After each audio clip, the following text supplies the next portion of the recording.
बराह रास्त से चलते हैं इस्लामाबाद, जहाँ पर सेनेटर अनवर हक काकड़ तकरीब से खिताब कर रहे हैं। इस बीच में हिस्ट्री के और इन कन्वर्जन्स के हवाले से पॉलिटिकल ओपिनियंस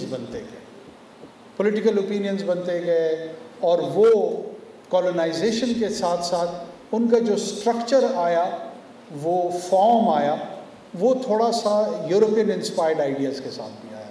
और यूरोपियन इंस्पायर्ड आइडियाज़ में जो रेनेसांस का पीरियड था, डेमोक्रेसी का आइडिया था, सोशल कॉन्ट्रैक्ट था, रियासत का तस्वुर था, ये भी इम्पोर्ट होके बर-ए-सग़ीर में इसकी इंटेलेक्चुअल क्लास में, इंटेलिजेंशिया में इसने आना शुरू किया, जिसके नतीजे में कोई 1880-85 के करीब कांग्रेस की तश्कील होती है। H.G. वेल्स, बहुत सारे दोस्त यहाँ पर मुस्लिम लीग और कायद-ए-आज़म मोहम्मद अली जिन्ना के हवाले से बड़ी सेनेटर अनवर हक काकड़ तकरीब से खिताब कर रहे थे।